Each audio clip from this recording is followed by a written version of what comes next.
Hello and welcome to English Speaking Practice with Adam and Julia. I'm Adam. And I'm Julia.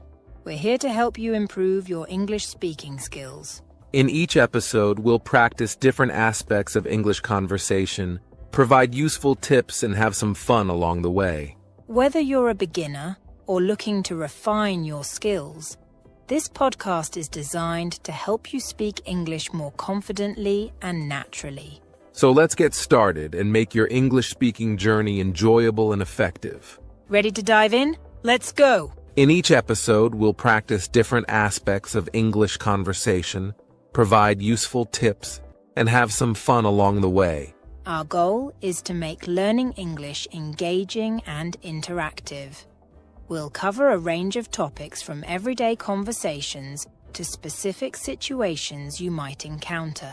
We believe that practicing regularly and in a relaxed setting can significantly boost your confidence and fluency. So whether you're preparing for a trip, a job interview, or just want to chat more easily with friends, we're here to help you every step of the way.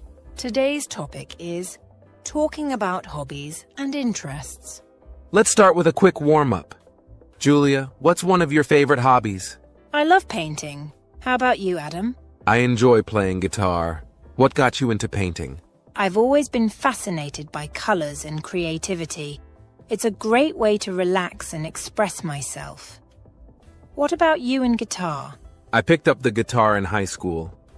It's something that helps me unwind and connect with others through music. Now we're going to have a conversation about hobbies. Listen to our dialogue and then we'll break it down. Hi, Julia. What did you do over the weekend? Hi, Adam. I spent my weekend painting a new landscape. What about you? I practiced a new song on my guitar. It was challenging but fun. Let's go over some key phrases we used. For example, I spent my weekend. And I practiced. We'll explain how to use these in different contexts. Let's start with my response. I spent my weekend painting a new landscape. This phrase, I spent my weekend, is a useful way to talk about how you used your time during the weekend. You can change the activity to fit your own experiences.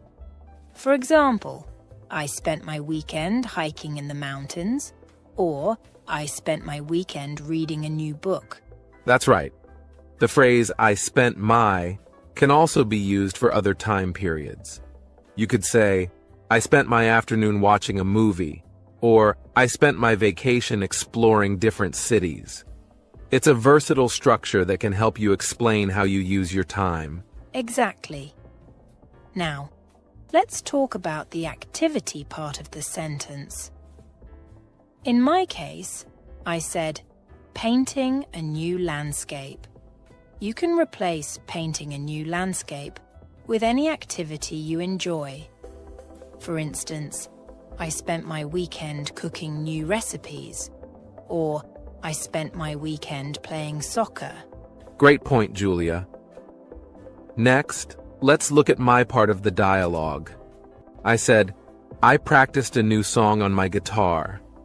The phrase, I practiced, is another useful way to talk about activities you've been working on. You can use it to describe any skill or hobby you're improving. For example, I practiced my French, or I practiced my photography skills. Yes, I practiced is very flexible. It's especially handy for describing efforts to get better at something. You can also specify what exactly you practiced, like I did with a new song and on my guitar. You could say, I practiced a new dance routine, or I practiced a new recipe. Now let's put these phrases into a few more example dialogues to help solidify how they can be used in different contexts. Hi, Julia. How did you spend your Sunday? Hi, Adam. I spent my Sunday baking cookies. What about you? I spent mine practicing calligraphy. It's really calming. That sounds nice. I've always wanted to try calligraphy. You should. It's a lot of fun. Example 2. Hi, Adam. Did you have a good Saturday? Hi, Julia. Yes, I spent my Saturday hiking. How about you? I spent mine practicing my guitar skills. It was quite rewarding. That's awesome. What song are you working on? I'm learning a classic rock song. It's tricky but exciting. Example 3. Hi, Julia. What were you up to this weekend? Hi, Adam. I spent my weekend gardening. What did you do? I practiced my Spanish. It's challenging, but I'm getting better. That's great. Learning a new language is so useful. It really is. I enjoy the process. Now let's break down some of the variations we heard. In these examples, we used the structure I spent my with different activities and time frames. Notice how you can easily switch out the activities to match your own experiences. Exactly.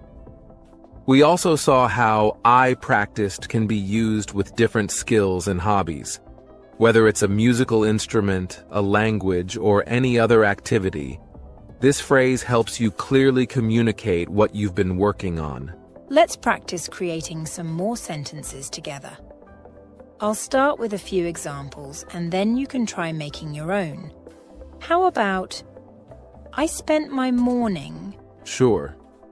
I spent my morning jogging in the park. Great. How about, I spent my evening... I spent my evening watching a documentary. Perfect. Now let's try. I practiced my drawing skills. Excellent. Listeners, now it's your turn. Try creating your own sentences using I spent my and I practiced. Think about different activities and time frames that apply to your life. Remember, the more you practice using these phrases, the more natural they'll feel.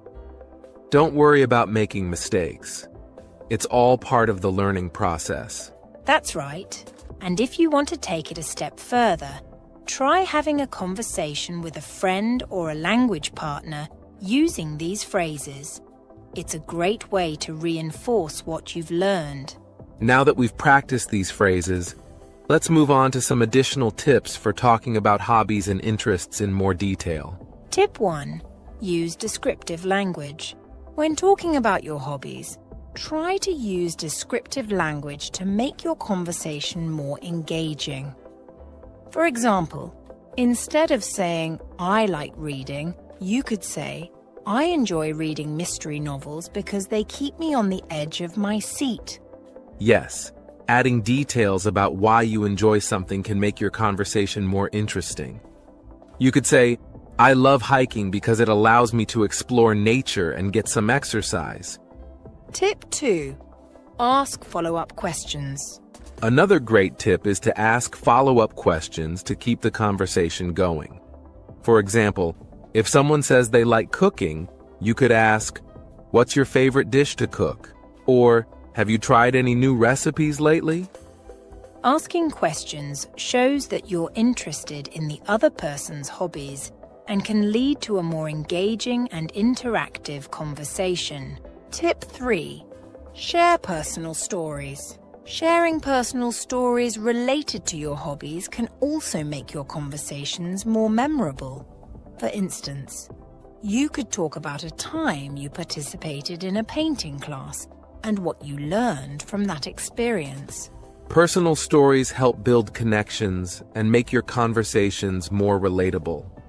You could share a story about a memorable hike you went on or a concert you attended. Let's try applying these tips in a new conversation. Sure, I'll start. Hi, Julia. What did you do last weekend? Hi, Adam. I spent my weekend trying out new recipes. I made a delicious chocolate cake. How about you? That sounds amazing. I spent my weekend hiking. I found a beautiful trail with stunning views. What kind of recipes do you like to try? I love baking desserts. It's always fun to experiment with different flavors. Hiking sounds great. Do you have a favorite trail? Yes, there's one near the coast that has breathtaking ocean views. Baking sounds like a lot of fun. What inspired you to start baking? I've always had a sweet tooth, and baking is a great way to satisfy it. Plus, I enjoy the creativity involved. How long have you been hiking? I've been hiking for about 5 years now. It's a wonderful way to stay active and enjoy nature. That's fantastic. Maybe one day we can exchange a slice of cake for a hiking tip. Deal. I'd love that. In this conversation, you can see how we used descriptive language, asked follow-up questions, and shared personal stories to make the dialogue more engaging. Yes, these techniques help create a more dynamic and interesting conversation. They also make it easier to connect with others over shared interests. Listeners, try using these tips in your own conversations. Practice talking about your hobbies and interests with friends, family, or language partners. The more you practice, the more confident you'll become. Remember, the key is to be curious and open-minded. Asking questions and sharing your experiences makes for a richer and more enjoyable conversation. We hope you found this segment helpful.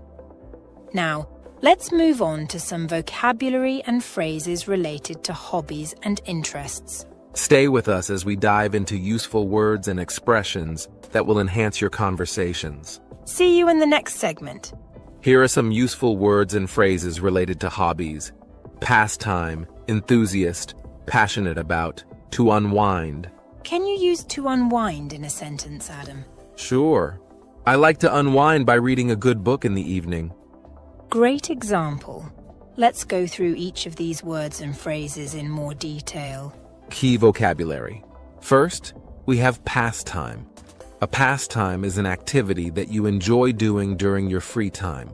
For example, one of my favorite pastimes is playing chess. Next, enthusiast. An enthusiast is someone who is very interested in a particular activity or subject.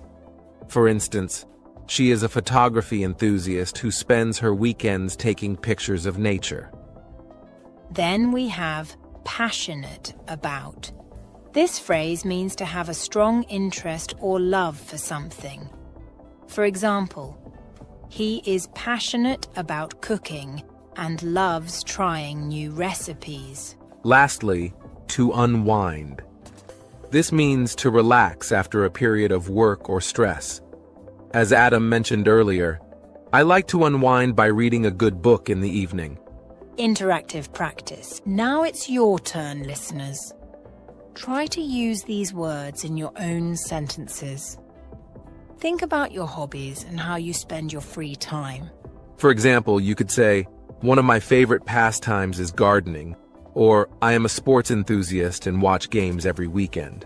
Or, I am passionate about painting and spend hours in my studio. And, to unwind, I often go for a walk in the park. Take a moment to think about your own hobbies and interests. How would you use these words to describe them? Remember, practicing these words and phrases will help you use them more naturally in conversations. Don't be afraid to write them down and create sentences that apply to your own life. Let's go through a few more examples to give you some additional practice. Example sentences. During the weekends, my favorite pastime is hiking in the mountains. As a travel enthusiast, I love exploring new countries and learning about different cultures. She is passionate about music and plays several instruments. After a busy day at work, I like to unwind by watching my favorite TV shows. Listeners, try creating sentences like these with your own hobbies and interests. Practicing this will help reinforce your learning and make it easier to use these phrases in real conversations. And if you have a language partner or a friend who is also learning English, you can practice together by sharing your sentences and giving each other feedback. It's also helpful to write down new vocabulary words and review them regularly. Repetition is key to building your vocabulary. That's right. The more you use these words, the more confident you'll become in your ability to speak about your hobbies and interests in English. We hope you found this vocabulary segment helpful. Keep practicing and incorporating these words into your daily conversations. In the next segment, we'll focus on pronunciation tips to help you speak more clearly and naturally. Stay tuned. One common challenge is the pronunciation of enthusiast. Let's break it down. Repeat after us. Enthusiast. Try saying it slowly first. Enthusiast. Now a bit faster. Enthusiast. Great. Let's practice it in a sentence. Repeat after me. I am an art enthusiast. One more time. I am an art enthusiast. Excellent. Another word that learners often find tricky is passionate. Yes, let's break it down as well. Repeat after us. Passionate. Slowly first. Passionate. Now a bit faster. Passionate. Let's use it in a sentence. Repeat after me. She is passionate about cooking. Again, she is passionate about cooking. Fantastic. Now let's tackle unwind. This one is simpler but can still be tricky. Repeat after us. Unwind. Slowly first, unwind. Now a bit faster. Unwind. Let's use it in a sentence. Repeat after me. I like to unwind by listening to music. One more time. I like to unwind by listening to music. Finally, let's practice pastime. Repeat after us. Pastime. Slowly first. Pastime. Now a bit faster. Pastime. In a sentence, gardening is a relaxing pastime. Once more, gardening is a relaxing pastime. Great job, everyone. Pronunciation practice is essential for clear communication. Remember to practice these words regularly. Repetition will help you get more comfortable with their pronunciation. Keep listening to native speakers and try to mimic their pronunciation. It's a great way to improve. And don't forget, it's okay to make mistakes. That's how you learn and get better. We hope you found these pronunciation tips helpful. Keep practicing, and you'll see improvement in no time. In our next segment, we'll do a role-play activity to apply what we've learned. Stay tuned. Now let's do a role-play. Imagine you're meeting someone new at a party. We'll act it out first, then it's your turn to practice with a friend or on your own. Role-play dialogue. Hi, I'm Julia. Nice to meet you. Hi, Julia. I'm Adam. Nice to meet you too. What do you like to do in your free time? I enjoy painting. How about you? I love playing guitar and hiking.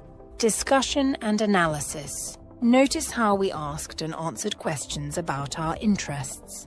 Yes, the key here is to keep the conversation flowing by showing interest in the other person's hobbies and sharing your own. Let's break down the dialogue further. I started with a simple greeting. Hi, Julia. I'm Adam. Nice to meet you too. This is a polite way to start a conversation when meeting someone new.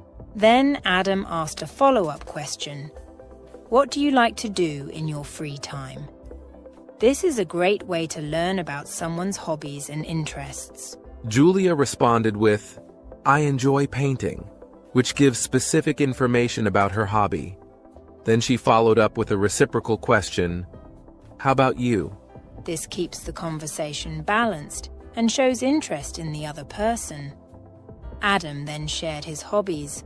I love playing guitar and hiking. This structure helps create a natural and engaging conversation. It's important to be both a good speaker and listener. Let's practice some variations of this role-play to give you more examples. Example 1.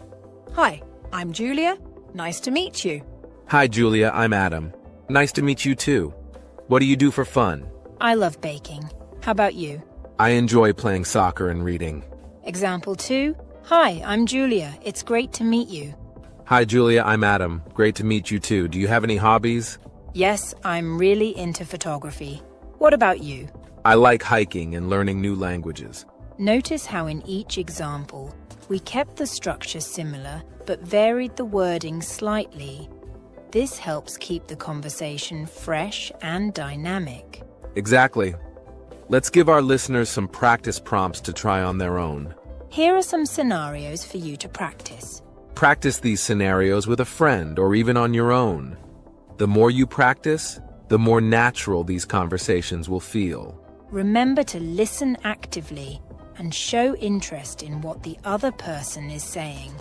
It makes the conversation more engaging for both parties. And don't worry about making mistakes. Every conversation is an opportunity to improve. We hope you enjoyed this role-play activity. Keep practicing, and you'll see great improvements in your conversational skills. Up next, we'll be answering some questions from our listeners. Stay tuned. Answering listener questions. Now let's answer some questions from our listeners. Here's one from Sarah. How can I sound more natural when speaking English? Great question, Sarah. One tip is to practice with native speakers or use language exchange apps. Yes, interacting with native speakers helps you pick up natural expressions and intonations. You can also mimic the way they speak to improve your fluency.